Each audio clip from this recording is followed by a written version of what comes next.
Berita utama malam ini kita akan bahas soal naturalisasi pemain sepak bola yang niatnya buat cetak prestasi tapi malah jadi sensasi, bikin frustasi, ujung-ujungnya kena sanksi. Penyebabnya bukan karena salah strategi, tapi dokumen pemain diduga dimanipulasi. Ujung-ujungnya pemain diskors, turun lapangan, timnya didenda dan terancam dapat hukuman tambahan. Kalau penonton kan jam kerja tambahan. Dan pada hari ini kita dikejutkan dengan laporan yang dikeluarkan oleh FIFA berkenaan dengan pemalsuan dokumen naturalisasi. Saya tak salahkan orang yang memberi identifikasi cadangan. Kita pernah buat sebelum ini. Sumareh, Mat Don, semua lepas, tak ada masalah. Tetapi kenapa JPN membenarkan dokumen palsu disubmit kepada FIFA? Ini memalukan negara. Beberapa pihak yang mungkin cemburu dan risau tentang kebangkitan Harimau Melaya. Kasih bukti, kasih ke media, jangan ngomong doang. Dan ada yang tanya, oh, siapa nak buat ini kepada Malaysia sedangkan ranking kita corot, siapa nak buat tindakan sabotaj ini. Dan dalam laporan ini juga dijelaskan kelemahan ketara tadbir urus Kementerian Dalam Negeri dalam soal projek keselamatan di Pulau Mabur yang lewat hampir 10 tahun. Tiada pekerja ditapak dan kawalan kontraktor yang lemah. Kami bimbang, rakyat bimbang dengan adanya sikap sebegini. Ianya juga mungkin boleh menjejaskan banyak lagi projek-projek lain di bawah KDN. Tak payahlah kita duk salahkan orang itulah, orang inilah, negara itulah, negara inilah, apa semua kan. Kita sedar diri, senang, cukup. Sedar diri, kita silap, kita terima je lah. Maruah Malaysia tercalar. Jadi kelemahan apa yang perlu kita tengok dalam KDN yang ditegur ini? Ini antara yang saya nampak yang diterjemahkan dalam LKN. There is a glaring weaknesses in KDN with regard to governance. Jadi saya minta laporan Ketua Adik Negara ini ditambah baik dan kita perlu pastikan setiap satu sen dibelanjakan kepada rakyat benar-benar mencapai dan sampai kepada rakyat, bukan pada kronik. Jadi ceritanya begini ceritanya. Tahun ini Federasi Sepak Bola Malaysia atau FAM punya proyek ambisius tingkat dewa, namanya proyek naturalisasi alias impor pemain siap saji. Tapi berujung dapat sanksi karena nggak sesuai regulasi FIFA dan diduga ada manipulasi. Ya, Malaysia ini niatnya mulia, mau bikin Harimau Malaya jadi galak kayak singa Afrika. Wow. Tapi malah jadi kucing Anggora. Ditantang wawancara pakai bahasa Melayu, pemain naturalisasi palsu Malaysia pilih pulang ke negara asal. Yakin hukuman FIFA dicabut, pemain naturalisasi bodong Malaysia rampung urusan dengan FAM dan balik ke klub Argentina.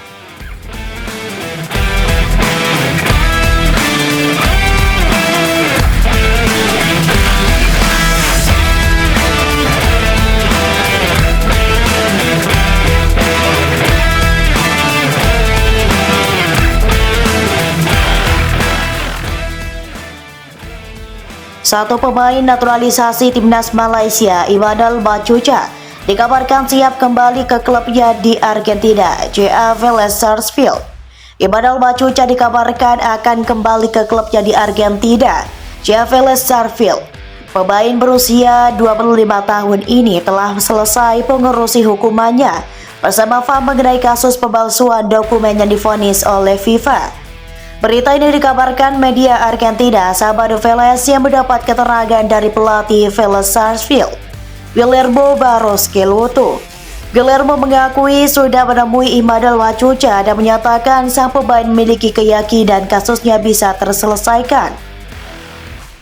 Kami berbicara kepadanya, Imanul Bacuca, hari ini, ujar Guillermo dilansir bolasport.com dari Sabado Vélez.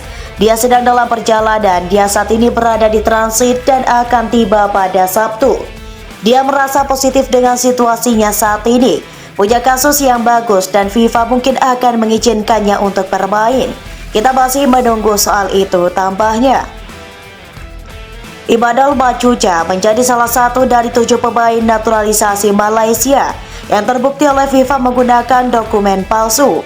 Dalam rilis, FIFA terbukti bahwa FA menggunakan akte kelahiran nenek Emmanuel Bacuca bernama Conception Agueda Aladis dengan mengubahnya lahir di Penang, Malaysia. Sementara FIFA memperoleh salinan asli akte kelahiran Conception yang menunjukkan dia lahir di Roldan, Argentina. Akibat kasus ini, FAM dihukum denda yang setara dengan uang 7,3 miliar rupiah dan sang pemain mendapat larangan bermain di seluruh kompetisi naungan FIFA, termasuk Ibadal Bacuca yang terparkir cukup lama untuk Vélez Sarsfield, sehingga ia memutuskan terbang ke Malaysia untuk mengurusi hal itu. Meski demikian, Guillermo Barros Schelotto belum berani memutuskan apakah Ibadal Bacuca akan bermain di laga selanjutnya Vélez Sarsfield. Pihaknya akan menunggu keputusan resmi FIFA mengenai hal ini. Sampai kita mendapat keputusan dari FIFA, kita tidak bisa menentukan apa-apa untuk kedepannya, ujarnya. Dia dalam performa bagus dari segi individu dan membantu tim sangat banyak. Jadi kita lihat saja ke depan, tambahnya. Sementara itu, FAM dalam pernyataan resminya mengaku akan segera menerbitkan surat banding. Sebagaimana dijelaskan sebelumnya, kesalahan yang terjadi disebabkan oleh kesalahan pengajuan, yaitu kesalahan administratif ketika seorang staf keliru mengunggah dokumen dari agen, bukan dokumen resmi yang dikeluarkan oleh Departemen Registrasi Nasional atau JPN, tulis FAM. Banding resmi saat ini sedang dipersiapkan dengan menggunakan dokumen asli yang sah dan telah disertifikasi oleh pemerintah Malaysia. FAM akan mengajukan banding resmi terkait kesimpulan ini dan tetap berkomitmen untuk membela integritas sepak bola nasional berdasarkan fakta dan dokumen asli, tambahnya. Pemain naturalisasi palsu Malaysia pilih pulang ke negara asal usai ditantang wawancara menggunakan bahasa Melayu secara terbuka. Tantangan kepada para pemain naturalisasi palsu Malaysia untuk berbicara menggunakan bahasa Melayu di depan publik dilontarkan Ahmad Fadli Sari. Ahmad Fadli Sari merupakan kepala penerangan PAS. Ia dengan tegas mempertanyakan kemampuan berbahasa Melayu 7 pemain naturalisasi palsu. Meski begitu, tantangan ini tidak langsung diberikan kepada para pemain tersebut, tetapi melalui Menteri Dalam Negeri Malaysia, Saifuddin Nasution. Mengapa demikian? Karena Saifuddin Nasution merupakan pihak yang bertanggung jawab atas pemberian naturalisasi ke-7 pemain tersebut. Ia adalah sosok yang mengklaim bahwa ke-7 pemain telah memenuhi persyaratan naturalisasi Malaysia, salah satunya mampu berbahasa Melayu. Akan tetapi, pernyataan Saifuddin soal para pemain naturalisasi bisa berbahasa Melayu tidak serta-merta dipercaya publik negeri jiran. Salah satunya Ahmad Fadli. Pada Kamis 9 Oktober 2025 petang waktu setempat, ia melontarkan tantangan terbuka untuk Saifuddin. Tantangan agar Saifuddin membawa ke-7 pemain naturalisasi palsu ke publik dan berbicara menggunakan bahasa Melayu dalam sebuah wawancara. Setiap individu yang diberikan status kewarganegaraan melalui naturalisasi juga harus memiliki pengetahuan yang memadai tentang bahasa Melayu. Berani tidak, Menteri Saifuddin menerima tantangan dengan mengajak 7 pemain naturalisasi berbicara bahasa Melayu dalam wawancara terbuka.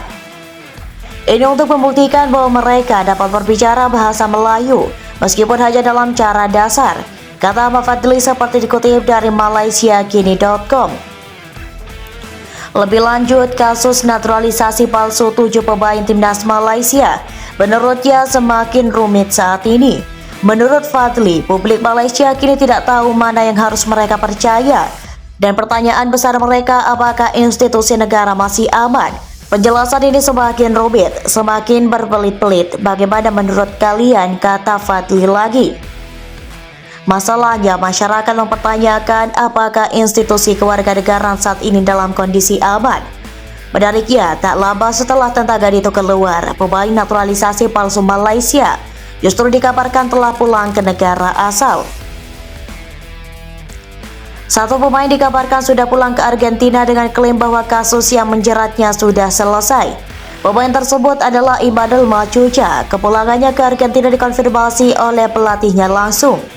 Kami telah menghubunginya dan dia sedang dalam perjalanan pulang, kata Guillermo Barros Schelotto, pelatih Vélez Sarsfield. Dia positif tentang situasinya setelah memberikan penjelasan, berharap FIFA akan mengizinkannya bermain lagi. Sampai kami menerima tanggapan, kami tidak dapat berbuat apapun. Sementara dia Machuca dalam kondisi yang baik, imbuhnya. Bukan tak mungkin satu persatu pemain naturalisasi palsu ini kembali ke negaranya masing-masing. Sementara FAM tetap mengajukan banding ke pengadilan sepak bola FIFA dan jika hasilnya tidak sesuai harapan, mereka sesumbar kasus ini akan dibawa ke pengadilan CAS.